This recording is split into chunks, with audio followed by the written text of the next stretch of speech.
Morning and welcome to Mornings on 810 in San Francisco. Today we have esteemed researcher Sarah Mae Freud talking to us about the best way to find out about outdoor recreation constraints and programming for adolescent girls. Good morning, Sarah. Thank you for joining us. Yes. Thank you for having me, and I should clarify that my name is Sarah Botmal. Right. So anyway, Ms. Freud, I'm so interested in outdoor recreation constraints and programming for adolescent girls, as I'm sure our entire audience is. Tell us what method you used. For this project, we used focus groups of around 8 adolescent girls for a total of about 34 participants. We used this method because it facilitated comfort and trust among the girls, and each focus group lasted 45 to 90 minutes long. Wow! What exactly is a focus group? Well, a focus group is a type of group interview, but it has more structure than your average group interview. There are pre-prepared questions, and a moderator facilitates a respectful group discussion. The advantage here is the valuable and collaborative conversation that results. This is scintillating. So, Ms. Einstein, for this particular study, what questions did you ask? Well, I'm glad you asked. I have a copy here for you to take a look at.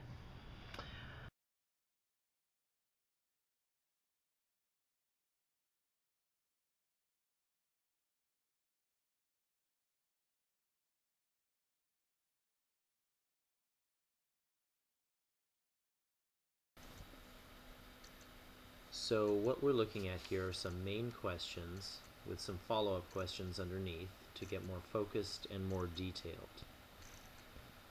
I see here that there are a total of 10 main questions. I also notice that the questions that you lead off with are much more basic, more introductory. It's not until the 6th question that you dig deeper and address the issue of gender in outdoor recreation, which is a strategy, no doubt.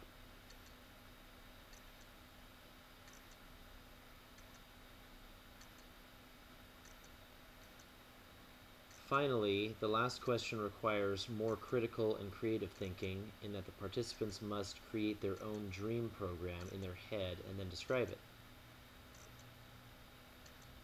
If you wouldn't mind, tell our wonderful viewers more about why you chose this method and how it went. Also, please use simple words as some of our viewers are a bit slow.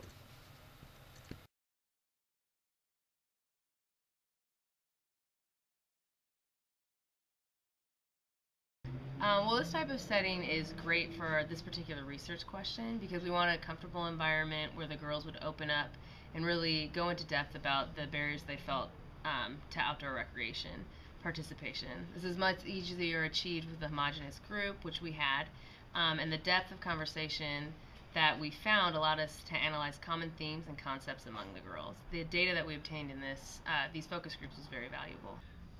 Tell us more about how you got the data. So researchers went through the transcriptions and videos of each interview, or of each focus group, and then coded topics based on thematic keywords and concepts. Open coding followed, and we had some themes emerge. What were the themes? We found that the main sources of constraint for outdoor participation among adolescent girls were stereotypical gender roles, differences in outdoor recreation, opportunities for males and females, peer and family expectations, access, and physical and environmental factors. Thank you so much. And I hear you have a sample focus group to show us today.